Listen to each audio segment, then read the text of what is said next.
এই যে ভাই, উনি কি বলেছেন ওনার কথাগুলো শুনে যাবেন, আর ভিডিওটা ভালো লাগলে বেশি বেশি করে শেয়ার করবেন। আগে ওনার কথাগুলো শুনেন।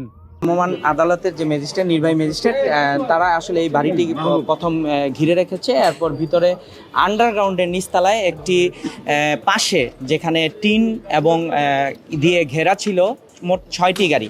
যে 6টি গাড়ির মধ্যে একটি নিশান পেট্রোল, 2টি বিএমডাব্লিউ এবং একটি জিপ গাড়ি ও 2টি প্রাইভেট কার। এর ভিতরে অধিকাংশ গাড়িরই নাম্বার প্লেটের ডিজিটাল প্লেট ছিল না এবং গাড়িগুলোর দরজাও খোলা ছিল। যখন প্রাথমিকভাবে ওখানকার যারা দায়িত্ব ম্যানেজার ছিল, সেই ম্যানেজারকে জিজ্ঞেস করলো যে এই গাড়ির মালিক আসলে কে এবং এই গাড়ির কাগজপত্র আছে কিনা বা এই গাড়ির ড্রাইভারকে, তারা কিন্তু কোনো সদুত্তর দিতে পারেনি এবং কাগজপত্র এই পর্যন্ত দেখাতে পারেনি।